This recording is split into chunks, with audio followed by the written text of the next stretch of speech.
তো ইন্টারফেস দেখে নিশ্চয়ই বুঝতে পেরেছেন আমি কি নিয়ে কথা বলবো। 20 পদে রাজস্ব ভবনে নিয়োগ বিজ্ঞপ্তি প্রকাশ হয়েছে, যেটা শেষ তারিখ 20 তারিখ 9 মাস 2024 ইংরেজি বিকাল 5টা।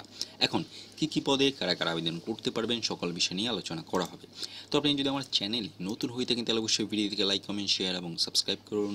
সাবস্ক্রাইব করে অল বাটনটা সেট করে দিন। এখন চলে যাচ্ছি মূল ভিডিও দিকে। রাজস্ব ভবন, গণপ্রজাতন্ত্রী বাংলাদেশ সরকার, টাক্সেস আপিলাত ট্রাইব্যুনাল, রাজস্ব ভবন, 10ম তলা। নিয়োগ বিজ্ঞপ্তি।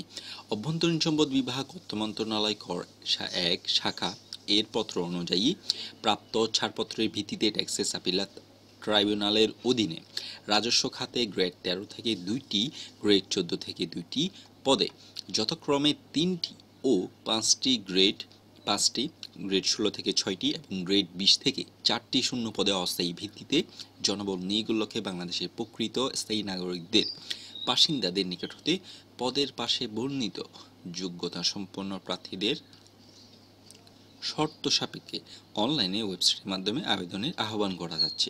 কি পদ? লিপিকার কাম কম্পিউটার অপারেটর 2টা পদ।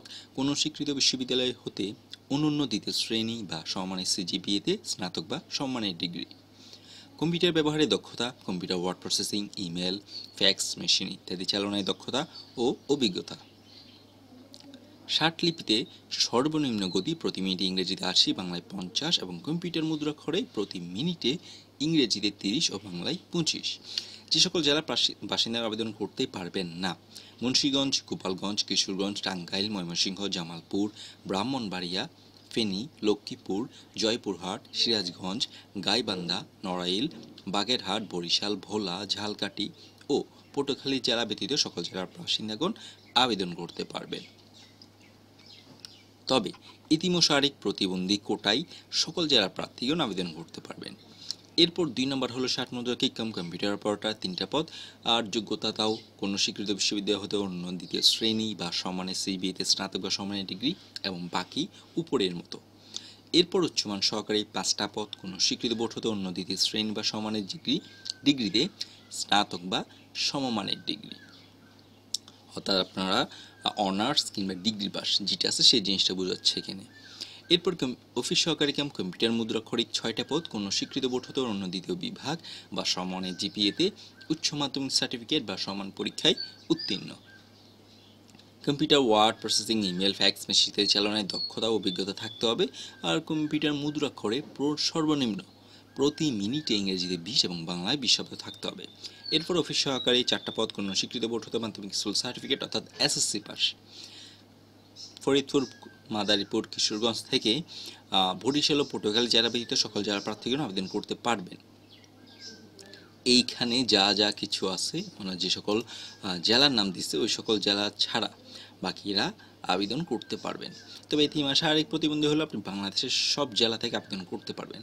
প্রার্থীর বয়স এবং অন্যান্য সকল কিছুর তথ্য বিস্তারিত এখানের মধ্যে বর্ণনা করা দেওয়া আছে। আপনারা সব কিছু এখান থেকে ভালোভাবে পড়ে নেবেন। সমস্ত কিছু পড়ার পর আপনারা যদি কোনো কিছু না বুঝে থাকেন অবশ্যই আমাকে কমেন্টের মাধ্যমে জানিয়ে দিবেন।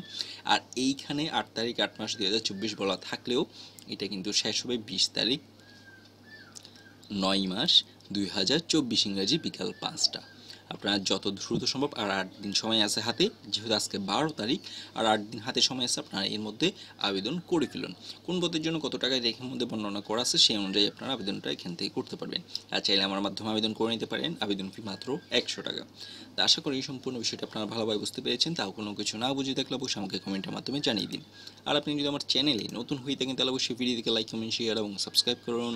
সাবস্ক্রাইব করে অল বাটনটা সেট করে দিন। নেক্সট ভিডিও আসা পর্যন্ত সবাই সুস্থ থাকুন, ভালো থাকুন। ধন্যবাদ সবাইকে। আল্লাহ হাফেজ।